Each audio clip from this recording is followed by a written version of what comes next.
Understanding your document submissions. To begin, visit nystateofhealth.ny.gov to log into your New York State of Health account. On your Overview tab, you will see any actions you need to take in the Action Needed box.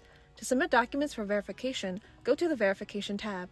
You will be able to see what types of documents you need to submit as part of your enrollment or renewal. To upload a document, click the Add button.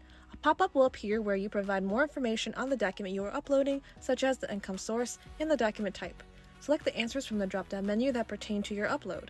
Click the Choose File button and select the file you want to submit. Then finalize by tapping Upload. You will see your successfully uploaded document here with the status that it is now under review. Document review may take 7 to 10 business days.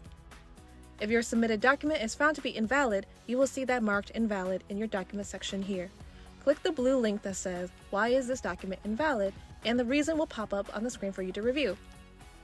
You can correct this and provide a valid document by following the document upload steps from before.